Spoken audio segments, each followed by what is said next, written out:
protocole de fin de conflit. Je n'ai pas soutenu les syndicats, moi. Et je suis opposé. Je trouve que c'est une sottise, une bêtise monumentale. C'est simplement pour la paix et parce que le haut-commissaire l'a demandé, c'est tout. Mais une sottise comme ça, c'est pas moi qui vais la supporter. Donc, puisque vous avez regretté, Philippe Gomès et Corinne Machero ont regretté de ne pas être à la place des syndicats. Alors, c'est le moment, il faut qu'ils y aillent, ils montent au créneau. Alors allez-y, je propose une double candidature. Monsieur Louis Cotte. Monsieur le Président, le rapporteur, il peut très bien ne pas rapporter dans le sens du texte dont il a été chargé.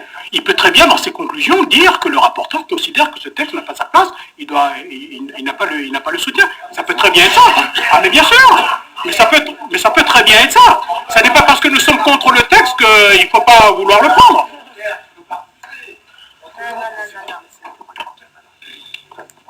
Monsieur le Président. Je veux dire que j'entends aujourd'hui un certain nombre qui rit fort. Mais je rappelle que la grève, notamment, qui a été dure, qui a été perturbante, qui a bloqué le port, qui a bloqué la RTA, on a frôlé la catastrophe à Pouillat, je rappelle tout ça. Et cette grève, elle a été soutenue par un certain nombre d'élus de cet hémicycle.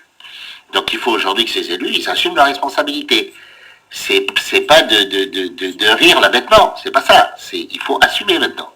Donc vous avez soutenu les grévistes. Ben, le protocole résulte de toute cette action que vous avez partagée. Maintenant, il faut y aller. Hein. Monsieur Michel. Oui.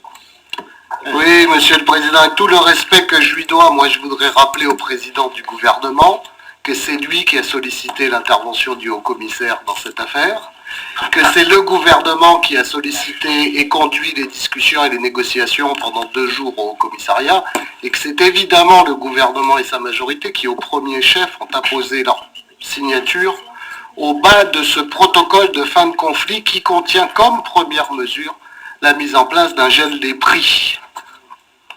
Monsieur le Président. Ouais. Manifestement, Philippe Michel est un fiefé menteur. Hein. Parce que, alors, il faut l'entendre quand il est dans cet hémicycle, puis il faut l'entendre quand il est ailleurs, il faut notamment l'entendre quand il est sur les radios, et notamment sa radio de prédilection, Océane. Qu'est-ce que Philippe Michel a dit? Eh bien, il a dit que le gouvernement avait été incapable de régler ce problème, donc il en avait confié l'affaire au haut-commissaire, et que le haut-commissaire avait tout réglé en un week-end. Il vient de dire exactement le contraire. Tu viens de dire exactement le contraire. Donc il faut que tu mettes de l'ordre dans ta tête, parce que ça devient plutôt nébuleux, tu vois? Ouais. Non, oui, c'est ça. C'est-à-dire quand tu es au Sarria, tu fermes ta gueule devant le haut-commissaire. C'est surtout ça la vérité, tu vois? Voilà, ouais. C'est surtout ça, ouais. Ouais. Enfin, tu sais pas ce que tu dis, quoi. Hein. C'est-à-dire que, un coup c'est le gouvernement, après c'est le haut-commissaire. Enfin, en attendant, c'est toi le président du gouvernement, il faut que tu assumes tes responsabilités. Ouais. Assume tes responsabilités. Ah ben moi je l'assume, mais moi j'ai fait le texte. Moi je l'assume, je l'ai fait le texte. Eh ben je l'ai fait le texte, qu'est-ce que tu m'emmerdes? Moi je l'assume. Toi t'es pas capable d'assumer. Toi t'es pas capable d'assumer. À part de rire, avec un rire à la con qui revient tout le monde, t'es rien capable de faire. Monsieur le Président, rappelle au règlement. C'est tout. Monsieur le Président, rappelle au règlement. On entend des noms d'oiseaux. On devrait être sanctionné pour les mensonges qu'on dit dans cet hémicycle. C'est ça. Ouais, on devrait être sanctionné pour ça. Ouais. Ben oui, mais un jour d'être variable. Bon, on va se calmer un peu là.